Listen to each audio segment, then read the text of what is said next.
Get out and never come back!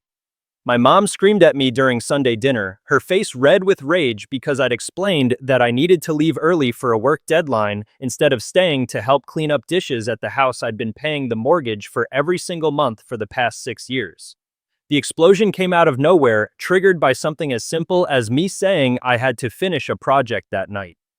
Linda had been enjoying her perfectly cooked roast and complaining about her latest shopping disappointment when I mentioned needing to head home by 7 instead of my usual 9 o'clock departure. That's when she lost it completely. "You are such an arrogant jerk," she continued, throwing her napkin down like I'd committed some unforgivable sin. "We slave over this dinner every week and you can't even show your appreciation by staying to help clean up. You think you're so important with your fancy job, but family comes first." The irony was breathtaking. She was calling me ungrateful while sitting in the dining room. I was paying for eating food I'd indirectly bought in the house that would have been foreclosed on years ago without my $2,400 monthly mortgage payments that she'd never once thanked me for. But what my entitled parents didn't realize was that their spoiled tantrum was about to cost them everything, because this time I was going to do exactly what she demanded. So I did exactly what she asked. I left and I took my mortgage payments with me.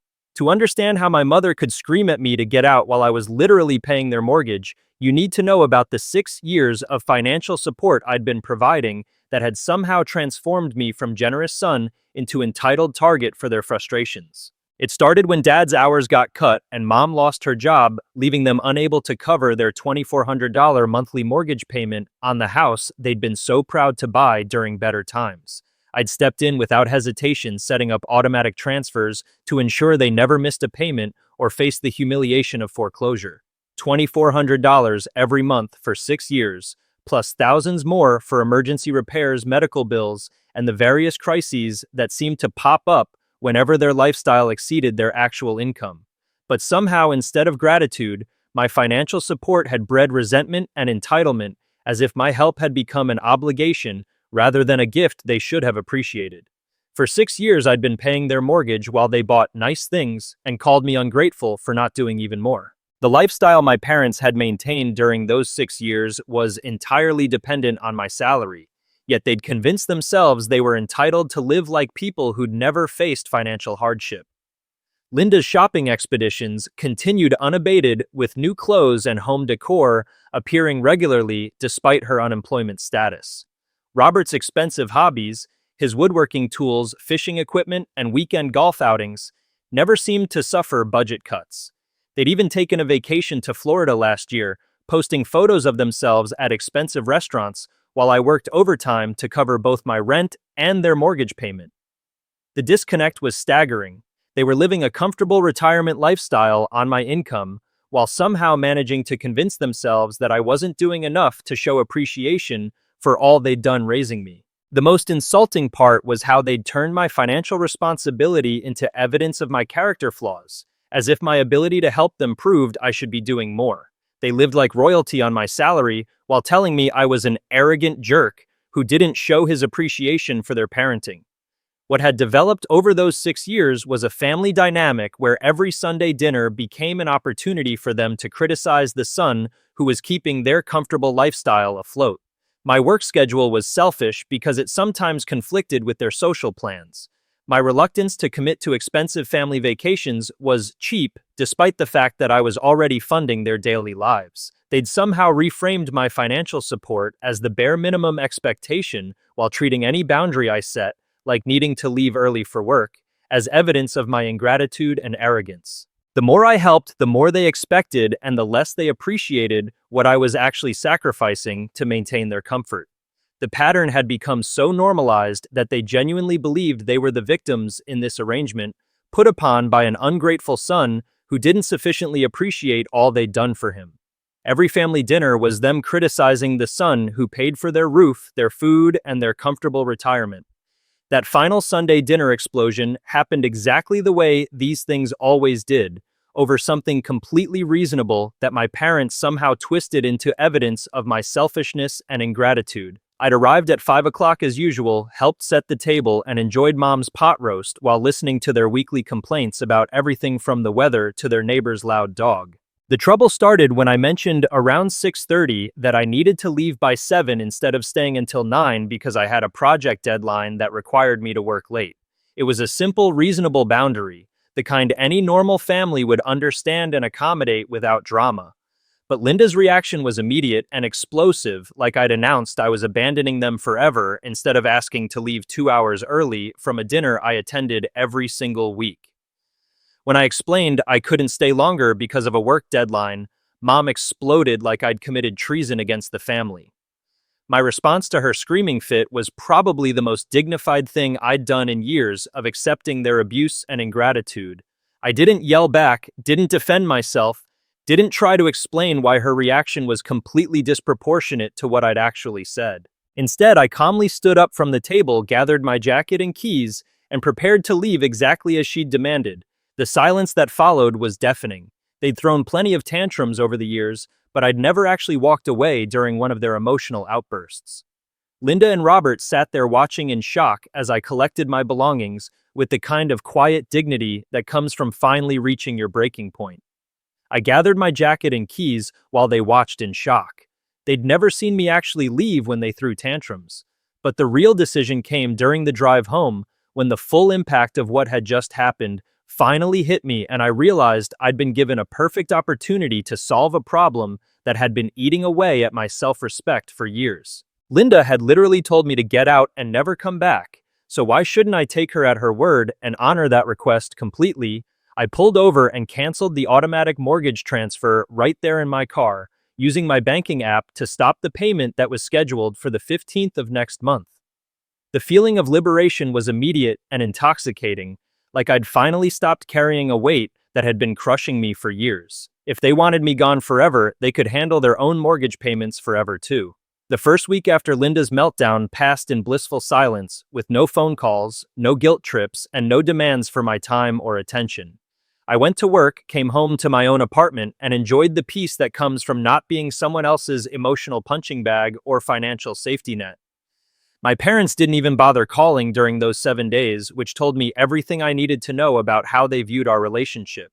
They weren't worried about my feelings or concerned about the harsh things Linda had said. They simply assumed I was sulking and would eventually come crawling back like I always had before.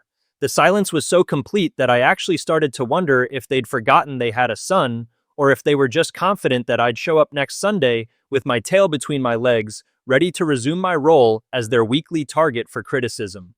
For the first week, they didn't even call. They assumed I was just sulking and would come crawling back like always. But reality has a way of intruding on comfortable assumptions, and the 15th of the month arrived with mathematical certainty that would shatter their complacent expectations.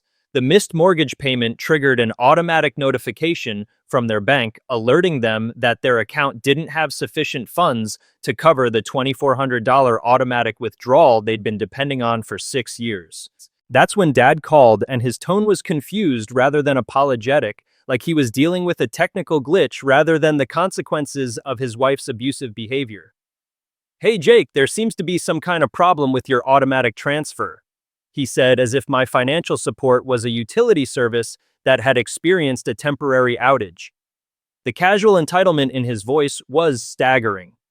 No acknowledgement of what had happened at dinner, no concern for my feelings, just an expectation that I'd fix whatever technical problem was preventing their lifestyle from continuing uninterrupted.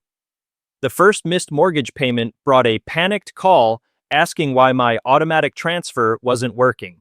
When I calmly explained that there was no technical problem, that I'd simply canceled the automatic transfer because Linda had told me to get out and never come back, the gaslighting campaign began immediately. Dad's tone shifted from confused to patronizing, like he was dealing with a child who was misunderstanding a minor family disagreement. "Come on, Jake, you know she didn't mean forever," he said with the kind of dismissive chuckle that treated my boundaries like a joke.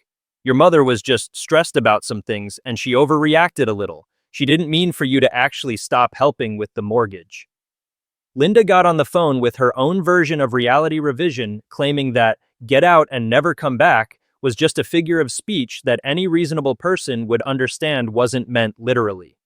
"You're being dramatic," she said, using the same condescending tone she'd perfected over years of minimizing my legitimate concerns. "We didn't mean forever," Dad said, like screaming, "never come back," was just a figure of speech. My response to their manipulation attempts was probably the most liberating conversation I'd ever had with my parents, because for the first time in years, I wasn't trying to manage their emotions or minimize their distress. Instead, I simply held them accountable for their own words and actions. "You told me to get out and never come back," I said calmly, "so I'm honoring that request. You wanted me gone from your house, so I'm also gone from your financial obligations. If you didn't mean it, you shouldn't have said it."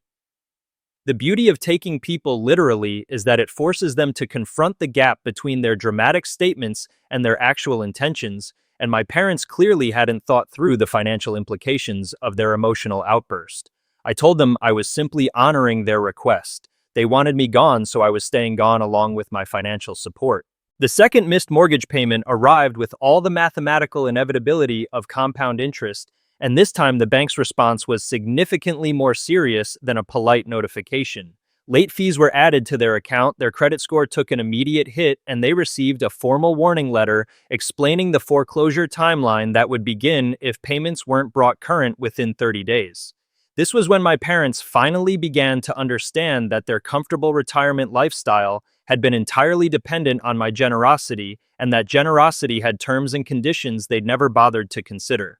The panic in Dad's voice during his second call was palpable, and the entitled confidence had been replaced by genuine fear about their financial future. "The bank is threatening foreclosure," he said, like this was some kind of natural disaster that had befallen them rather than the predictable consequence of their own behavior and my boundary enforcement.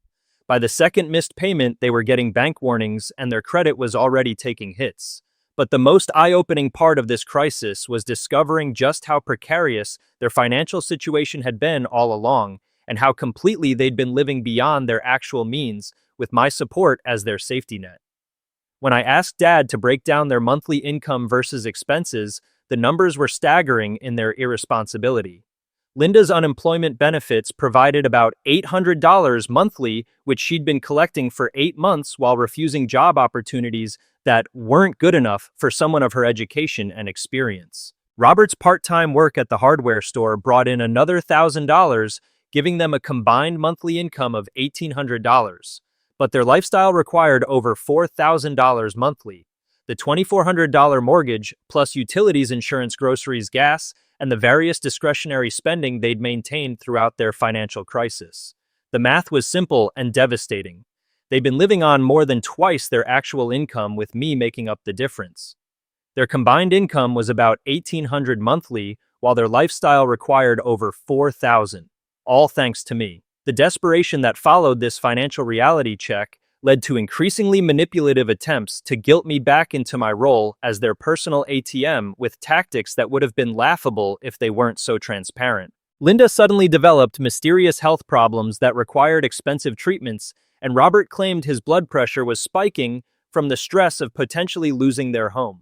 They even recruited extended family members to call and lecture me about family responsibility, apparently forgetting to mention that I'd been shouldering that responsibility financially for 6 years while receiving nothing but criticism and abuse in return. The most insulting attempt came when Linda suggested that maybe I was going through something that was affecting my judgment, and offered to help me find a therapist to work through my anger issues and resentment toward family. The guilt trips escalated to fake health scares and claims that I was destroying the family by refusing to be their personal ATM. That's when I decided to arm myself with documentation that would end any future arguments about who had been supporting whom and exactly what kind of gratitude and appreciation I'd received for my years of financial sacrifice.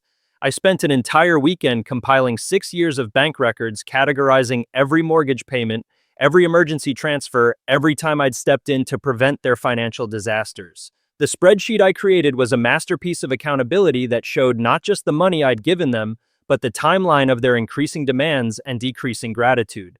Every emergency expense, every vacation they'd taken on my dime, every luxury purchase they'd made while calling me ungrateful.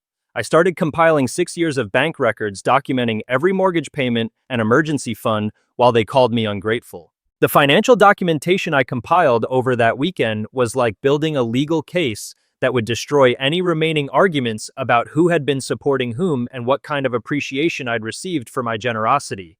The spreadsheet started with the basics: $173,000 in mortgage payments over 6 years, never late, never missed, never even questioned until now. But that was just the foundation.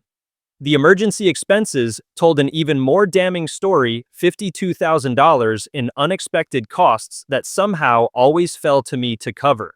The new roof when theirs leaked, the HVAC replacement when theirs died in July, the car repairs when Robert's truck broke down, the medical bills when Linda's insurance didn't cover her procedures. Every entry was documented with dates, amounts, and bank transfer records that proved not only how much I'd given them, but how quickly they'd learned to expect my financial intervention whenever their comfortable lifestyle hit a speed bump. The spreadsheet showed $173,000 in mortgage payments, plus over $50,000 in emergencies, all while being called an arrogant jerk. But the real eye-opener came when I started researching public records and discovered financial decisions my parents had made that they'd somehow forgotten to mention during all their guilt trips about family responsibility. Linda and Robert had taken out a $75,000 home equity line of credit 18 months ago, ostensibly for home improvements that never seemed to materialize. Instead, the HELOC had funded their Florida vacation, Linda's shopping sprees, Robert's new fishing boat, and a dozen other luxury purchases that proved they'd been using my mortgage payments as permission to borrow against their home's equity for discretionary spending. They'd literally been double dipping, living on my money while borrowing against the house I was paying for. The most insulting discovery was that they'd listed me as a co-resident contributor on the HELOC application, using my financial support to qualify for additional borrowing without ever asking my permission or even informing me that they were leveraging my generosity. Public records showed they'd taken a $75,000 home equity loan for nice things while I paid their primary mortgage. Meanwhile, my investigation into Linda's employment situation revealed the full scope of her entitled approach to work and financial responsibility. She'd been collecting unemployment benefits for 8 months, but her job search efforts consisted mainly of rejecting opportunities that didn't meet her inflated expectations about salary and prestige. The unemployment office records showed she'd turned down positions at 3 different retail stores, 2 administrative roles, and a customer service job, all because they were beneath her education level or didn't pay enough to make it worth her while. This from a woman who hadn't worked consistently in over 2 years and was entirely dependent on government benefits and her son's mortgage payments. Her refusal to accept available employment wasn't based on any legitimate concerns about workplace safety or schedule conflicts.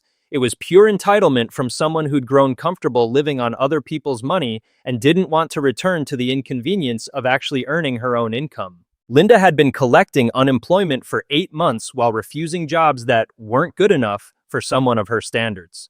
The luxury spending documentation was perhaps the most infuriating part of my research because it showed exactly how my parents had been using the financial security I provided as an excuse to live beyond their means in every other area of their lives. While calling me ungrateful and demanding more appreciation, they'd spent my mortgage money on cruises, expensive dinners, home decor, clothing, and entertainment. Linda's credit card statements showed monthly shopping trips that cost more than most people's grocery budgets, and Robert's hobby expenses included fishing equipment that cost more than some people's car payments. They'd been living like people with unlimited disposable income while depending entirely on their son's salary to maintain basic housing. While calling me ungrateful, they'd spent my mortgage money on cruises, expensive dinners, and Linda's retail therapy. The foreclosure timeline I researched provided the final piece of evidence that would make their desperate situation undeniably clear to anyone who witnessed our upcoming family confrontation. Without my payments, they had maybe 90 days before the bank would begin legal proceedings to reclaim the house they could never have afforded without my help. The process was automatic and inflexible. Missed payments would accumulate late fees, damage their credit score further, and ultimately result in the loss of their home and the comfortable retirement lifestyle they'd been enjoying entirely at my expense. They'd face asset liquidation, credit destruction, and the reality of finding rental housing that fit their actual income rather than their imagined lifestyle. Without my payments, they had maybe 90 days before foreclosure proceedings and the loss of their comfortable retirement home. The next phase of my parents' crisis involved increasingly desperate attempts to replace my financial support through conventional lending, and watching those efforts fail was almost as satisfying as cutting off their payments in the first place. Dad spent 2 weeks applying for personal loans, refinancing options, and even considering reverse mortgages, but every application was rejected for the same basic reasons that should have been obvious to anyone living in financial reality. Banks don't lend money to people with insufficient income, recent missed mortgage payments, declining credit scores, and a debt-to-income ratio that proves they're already living beyond their means. Linda's unemployment status and Robert's part-time income weren't going to qualify them for any loan large enough to maintain their current lifestyle, let alone catch up on missed payments. The rejection letters started arriving within days, each one confirming what I'd known all along: that their comfortable retirement had been entirely dependent on my generosity, not their financial planning or earning capacity. Every loan application was rejected. Banks don't lend to unemployed people with maxed credit and insufficient income. When conventional lending failed, they turned to the extended family pressure campaign that toxic families always deploy when their preferred scapegoat finally sets boundaries. Aunt Brenda called me on a Tuesday evening with the kind of lecture that proved my parents had been spinning their own version of events, carefully omitting the part where they'd been financially dependent on me for 6 years. "Your parents are really struggling," she said with the moral authority of someone who had no idea what she was talking about. "I know you had some kind of disagreement, but family is family, and abandoning them during their time of need isn't the kind of man I thought you were." The conversation was fascinating because it revealed how completely my parents had rewritten the narrative to cast themselves as victims of their ungrateful son's sudden cruelty, rather than entitled parasites who'd abused their financial benefactor once too often. Aunt Brenda called to lecture me about family responsibility, not knowing I'd been carrying them financially for 6 years. But Brenda's call also gave me an opportunity to implement the final phase of my accountability strategy, because I realized that having a family witness to the truth would provide the public validation I'd been missing throughout this entire ordeal. Instead of defending myself over the phone, I invited Aunt Brenda to Sunday dinner the following week, where she could witness firsthand the dynamics that had led to this crisis. "I'd love for you to join us for dinner," I told her, "and see for yourself how family responsibility has actually been working in our household. I think you'll find the conversation very educational." The invitation was strategic. Brenda would finally understand who had been supporting whom, and my parents would have to face their financial dependence and abusive behavior in front of a family witness who'd always respected them. I invited Aunt Brenda to Sunday dinner where she could witness the truth about who'd been supporting whom all these years. Meanwhile, my parents' desperation was reaching new heights as the foreclosure timeline continued its relentless countdown, and their final attempts to restore my financial support became increasingly pathetic and transparent. Linda left tearful voicemails promising she'd learned her lesson and would appreciate me more if I'd just give them another chance. Robert tried a different approach, suggesting we could work out a payment plan where I'd continue covering their mortgage in exchange for them treating me with more respect, as if basic human decency was a service they could negotiate rather than the bare minimum requirement for any relationship. The most insulting attempt came when they offered to pay me back for all my previous support, apparently forgetting that they had no income source capable of repaying over $200,000 in mortgage payments and emergency expenses. Their desperate voicemails promising to appreciate me more proved they'd finally understood what they were losing. The following Sunday, I walked into the same dining room where Mom had screamed at me to get out and never come back. But this time the dynamics were completely different, because Aunt Brenda sat at the table where I used to endure weekly criticism from the people whose lifestyle I'd been funding. The nervous energy from my parents was palpable. They knew Brenda's presence meant this wasn't going to be another ordinary family dinner where they could manipulate the narrative. Linda had clearly spent extra effort on the meal, hoping that good food and family atmosphere would somehow offset the uncomfortable conversation she knew was coming. Robert kept glancing between Brenda and me like he was trying to calculate how much damage control would be needed depending on what I planned to reveal. I walked into the same dining room where Mom had screamed, "Get out!" But this time Aunt Brenda was there to witness the truth. Instead of sitting down for dinner, I spread 6 years of bank records across the table where we used to eat while they criticized my character and demanded more gratitude. The documentation covered every surface: mortgage payment receipts, emergency expense transfers, credit card statements showing their luxury spending, and the HELOC paperwork that proved they'd been borrowing against the house I was paying for. "Brenda," I said calmly, "I wanted you to see exactly what family responsibility has looked like in our household for the past 6 years. $173,000 in mortgage payments plus $52,000 in emergency expenses, all while being told I was an ungrateful, arrogant jerk who didn't appreciate everything my parents had done for me."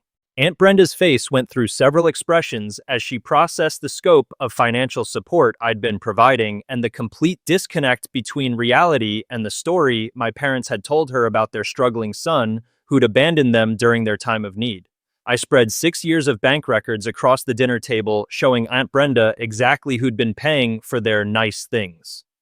The most satisfying moment came when Brenda started examining the luxury spending documentation while my parents sat in increasingly uncomfortable silence. The Florida vacation receipts, the expensive restaurant bills, the shopping sprees, the hobby equipment, all of it funded by the financial security my mortgage payments had provided while they lived like people with unlimited disposable income.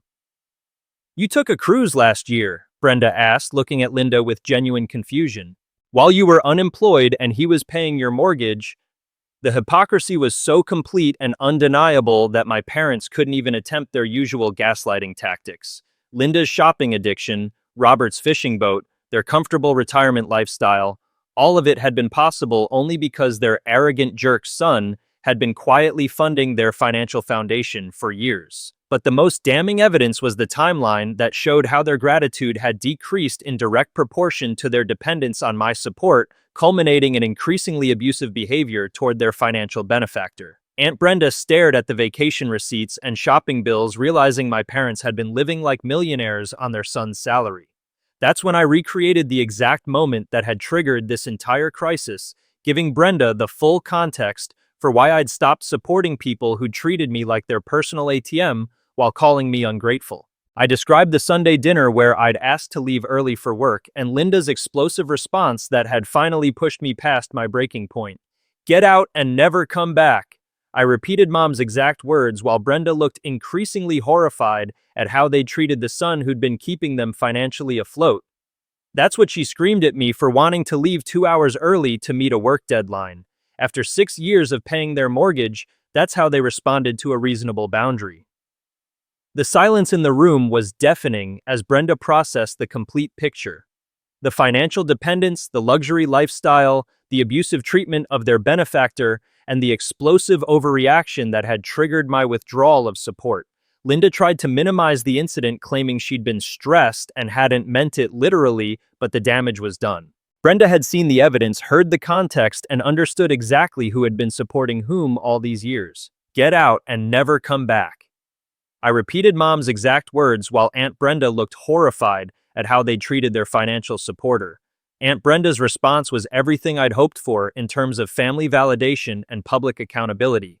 She looked at my parents with the kind of disappointment usually reserved for children who'd been caught in an elaborate lie, and her words carried the moral authority of someone who'd finally seen through their manipulation. "You've been incredibly generous and patient," she told me while my parents squirmed in their chairs, "and they've been absolutely ungrateful and abusive in return. I had no idea you'd been supporting them like this or how they'd been treating you." And the validation from a family member who'd always respected my parents was worth more than any apology they could have offered, because it confirmed that reasonable people could see the situation clearly once they had all the facts. "You've been incredibly generous and patient," Aunt Brenda told me, "and they've been absolutely ungrateful and abusive in return." Standing in that dining room with the evidence spread across the table and a family witness who'd finally understood the truth, I delivered the boundary statement that would define our relationship going forward. The calm certainty in my voice made it clear this wasn't a negotiation or an emotional outburst, but a simple statement of consequences that had been 6 years in the making. "When you screamed, 'Get out and never come back,' you chose your comfortable lifestyle over your son," I said, looking directly at both of them.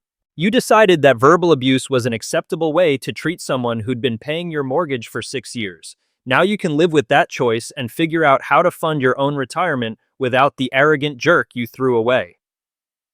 The finality in my voice made it clear that this wasn't about anger or temporary hurt feelings, but about fundamental respect and the basic decency that should exist in any healthy relationship. When you screamed, "Get out and never come back," you chose your comfortable lifestyle over your son. Now live with that choice.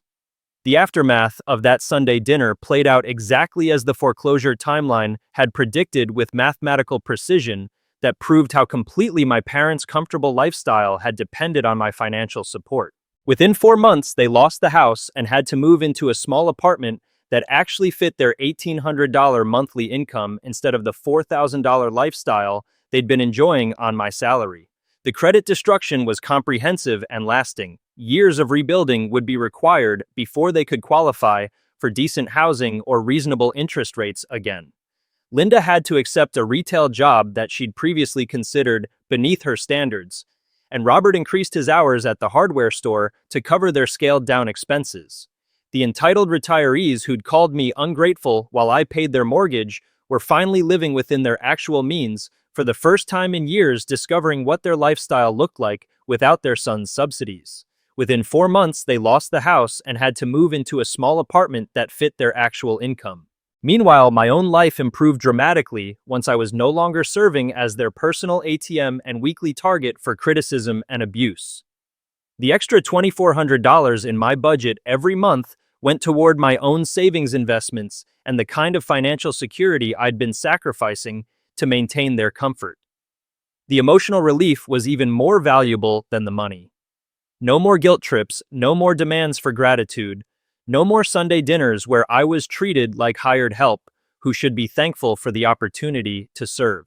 I started building authentic relationships with people who appreciated my generosity instead of expecting it as an entitlement, and discovered what family dinner could feel like when it wasn't a weekly endurance test of manipulation and ingratitude.